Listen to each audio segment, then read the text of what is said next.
everybody? I'm the Sports Judge. Welcome, your ultimate destination for all things sports. Hope all is well. Former NFL running back Merril Hoge is not a fan of North Carolina quarterback Drake Maye and has some harsh words for him. Hoge used to be an analyst for ESPN, where he worked over 20 years.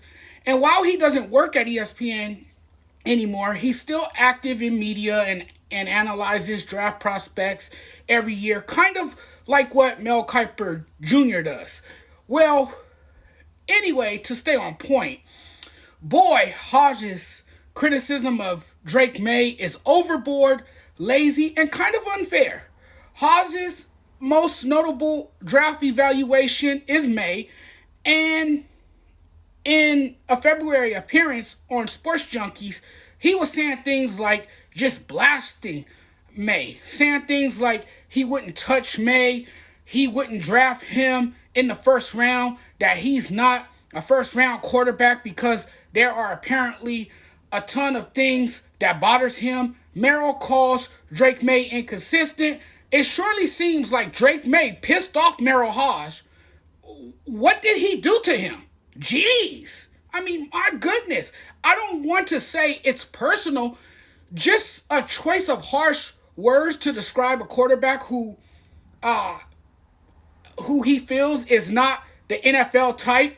There's a part of me that is curious about whether or not Merril Hoge sees him as a bust and not this quarterback who can grow and improve his game tremendously. To say drafting Drake Maye will get you fired tells me he doesn't fit the description of a young quarterback who can come into the league and emerge into a stud quarterback. Well, I beg to differ. I've seen Maye ball out, okay? And he's not the only quarterback in this year's class, who needs to work on flaws. Everything I read about Maye is his inconsistent footwork. The other big thing Maye needs to work on is his timing and rhythm throws. I think Maye has the arm and size and IQ to be an outstanding quarterback. Now, reads, progressions, footwork, looking off receivers, understanding complex systems, all of that, I will say, needs work. Not sure how last season Maye was considered the number 2 quarterback to now all of a sudden everybody else in the class is better than him.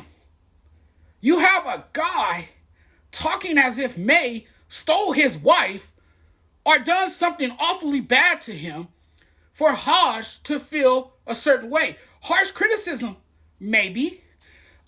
You have these so-called experts saying what this guy isn't, pointing out basically his flaws. How about we look at the positives?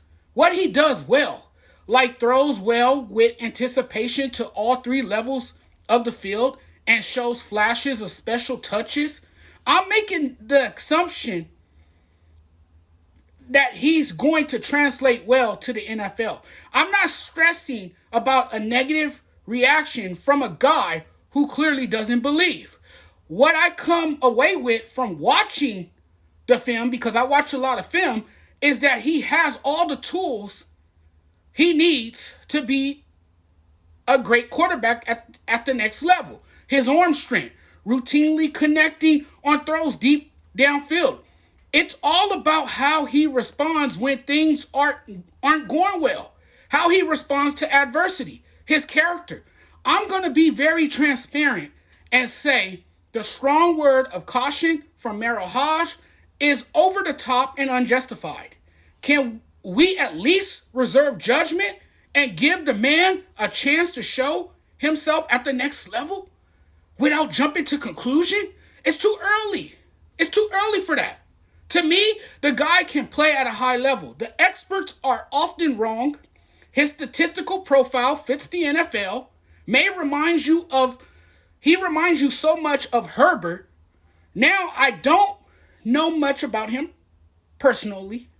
Like, I don't know much about his personality. I watched a lot of tape on Maye, and I think he has everything he needs to be a franchise quarterback. Could his development go off the rails when he gets to the NFL? I mean, I don't know. Is he erratic? Absolutely. Every quarterback in this year's draft needs to develop their game.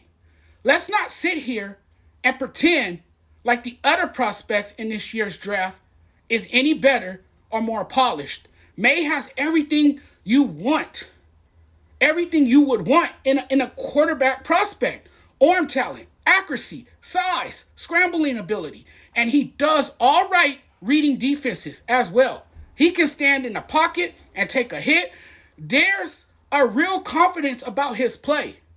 Aside aside from those clips in the NC State game that Merril Hoge calls an embarrassing display, Drake Maye gets hurt in that game, in that very same game, and comes back and finishes the game. It was nowhere near your typical Drake Maye performance, no, but he still managed to finish to total 360 scrimmage yards and 3 scores. The turnovers were misleading as 2 were off the receiver's hands. I think what people like Merril Hoge is worried about is how well will he do under pressure or in situations where he has to make a big play. When it gets tough, can he execute? Well, the fight and grit indicates how tough Drake Maye really is. In a game that was an utter disaster, Drake left everything out on the field. I don't know what game Merril Hoge is watching, because we've seen flashes of how elite he is as a thrower and runner.